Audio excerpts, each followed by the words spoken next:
Hey everybody, Desiree Fletcher Carruthers, and I am here with your quick hit prep tip brought to you by the Iowa Inferno Natural Bodybuilding Championships coming up October 22nd, 2022 in Des Moines, Iowa. And for today's quick hit, I have Dr. Peter Fitschen. A lot of you probably know him, and if some of you haven't met him yet, listen up. And I just have this bio that I'm going to read. It's been the best part of my day for a couple of days now, and because it's just so good. So, Dr. Peter, PhD, CSCS, MS, that is a lot of alphabet soup there, has a degree in biochemistry and biology with a major in physiology and a doctorate in nutritional science from the University of Illinois.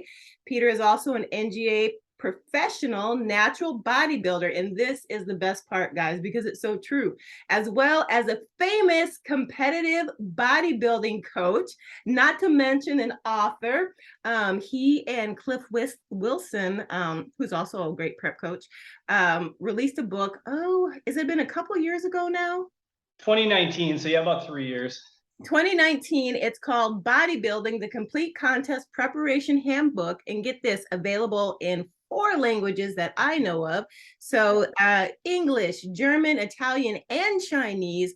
So it's safe to say this guy knows a little bit about contest prep. And today he is going to share with us about this little trend I like to call reverse dieting. Some of you know what it is. Some of you don't know what it is. Some of you know how to do it. The rest of us, we just have no idea. So Dr. Peter's going to shed some light on that. So Dr. Peter, if you are ready, my first question of today is, what on earth is this whole reverse dieting concept?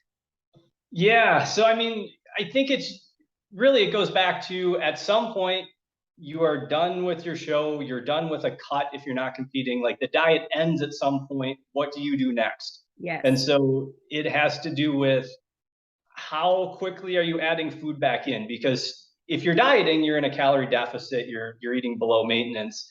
If you don't need to keep losing weight, you don't need to keep your intake that low. And if you're dieting to stage lean, there's no point in staying that lean because it's not sustainable or healthy over the long term. And so, you're going to have to add food back at some amount. And so do you add it back fast? Do you just have a free for all? Do you control it? How much do you control it? Do you add food back slowly, quickly? And so I think a lot of that depends on the individual and their situation.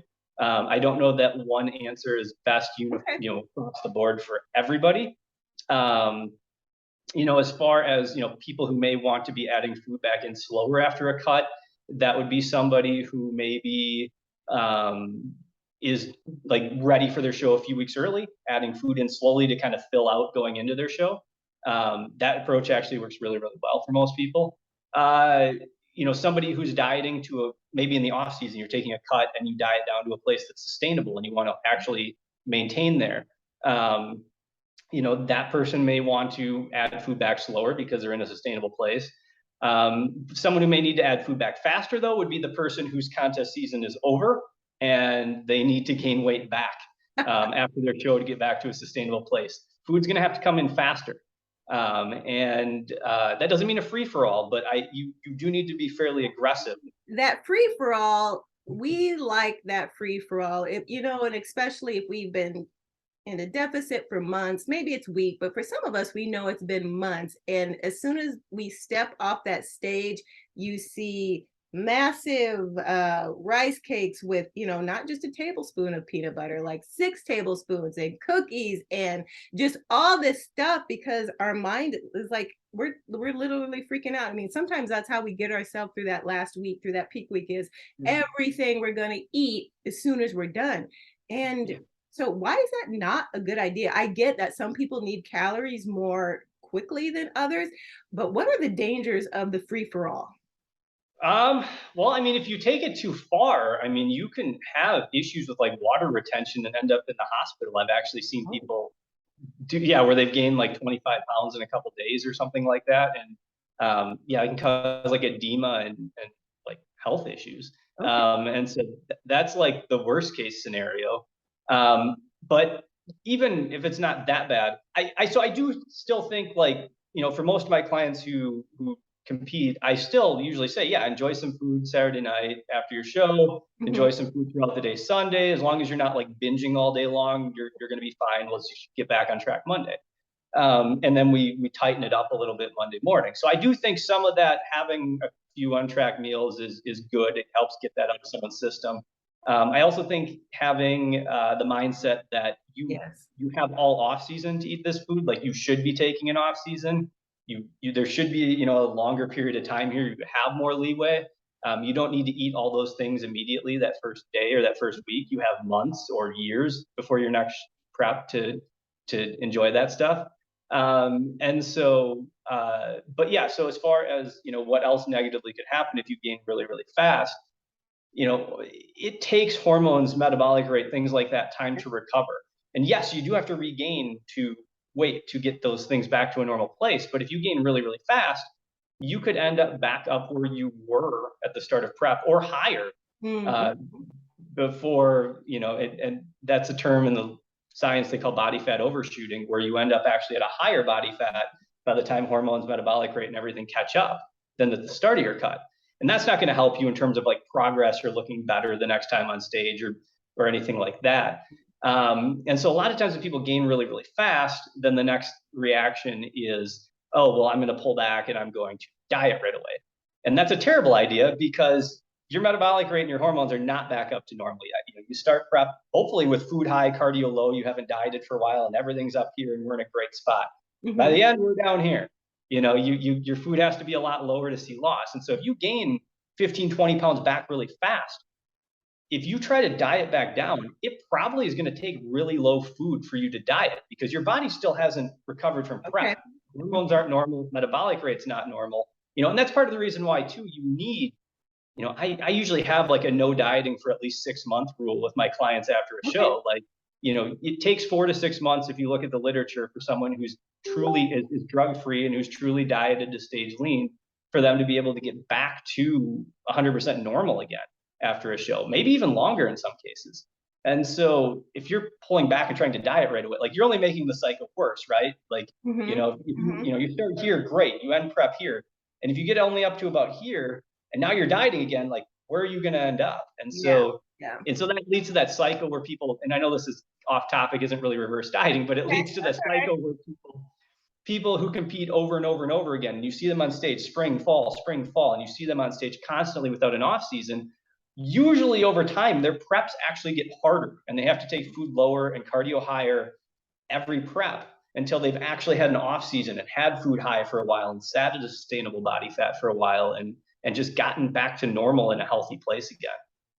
All right. And that's good to consider because sometimes, we do have athletes where they are on just an annual cycle where they are going to get on that stage. And so they are probably more in tune with how to manage that. But sometimes folks just aren't. And I'm glad you bring up just hormones and metabolic rate because these are all things that really need to tie into your overall health picture. Even if you're like a one and done and you are a bucket lister, you really want to come out of your prep in a healthy fashion so you don't hit that uptick that Dr. Peter was talking about. And then the next thing, you are heavier than what you were when you started, and your body just it likes that spot. It wants to stay there and you're like, "Oh my gosh, now what do I do?" So um the concept of reverse dieting so you can get to that sustainable level, I think is a very important one for longevity of nothing else, even if you don't plan to compete again.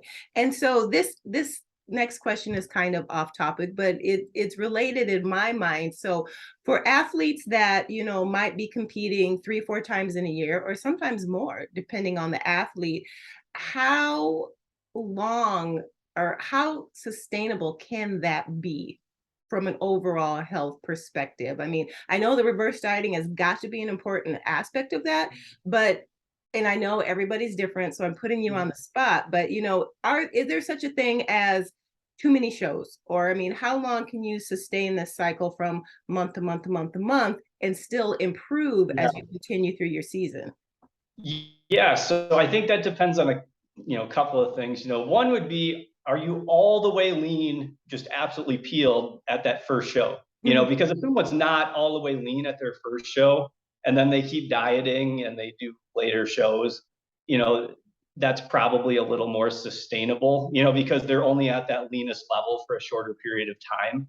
Mhm. Because I would look more so, it isn't really number of shows. I would look more so at time. Okay. If someone's extremely lean, I don't like them sitting there for more than 2 or 3 months at the most before we get out of it.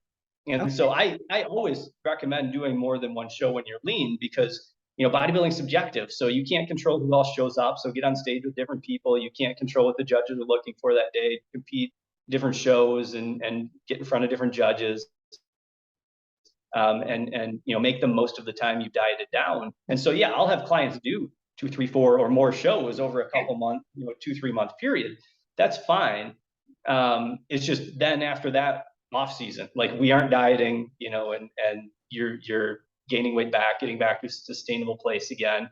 The place that I would try to avoid is the person who's competing like all year long, especially if they're really lean all year long. Mhm. That's where it can come back to bite someone health wise. And so it really depends.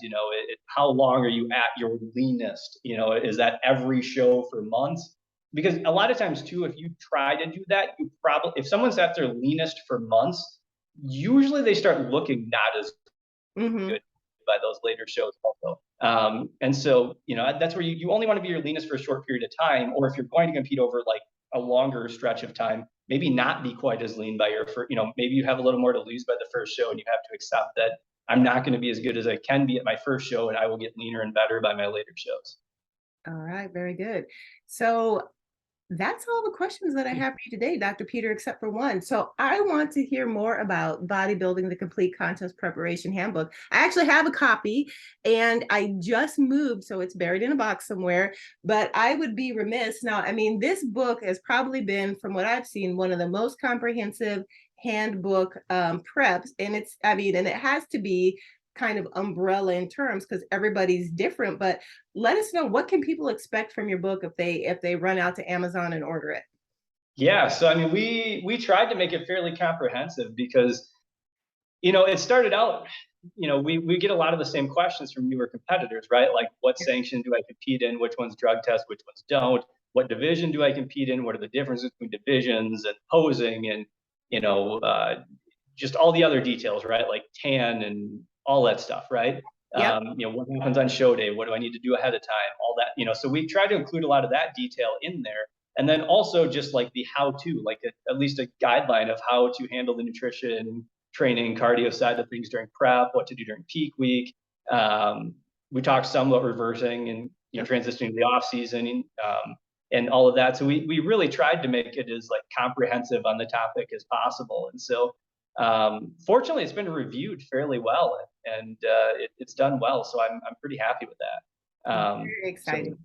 That's awesome. That's awesome. So I go out to Amazon, I order my copy of Bodybuilding the Complete Contest Preparation Handbook, and then I'm like, oh my gosh, I've got to work with Dr. Peter like myself, even if it's yeah. virtually. So how do I find you from there? How do we connect?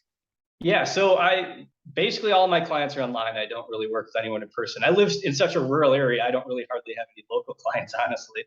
But so my clients are spread out throughout the world, throughout the country.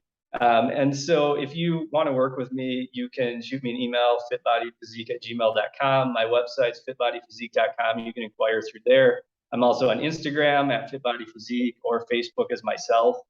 So any of those would be places to find me. All right, awesome. So if you guys didn't catch that, it was fitbodyphysique.com. He's pretty consistent. It makes it easy for us to find him. So Dr. Peter, thanks so much for sharing with us on reverse dieting. And guys, remember, Iowa Inferno, Des Moines, October 22nd. We're going to have a lot of fun. Stay tuned to this page because we're going to have more experts like Dr. Peter coming up in the future. And you guys just remember, your body is a temple. So let's build it.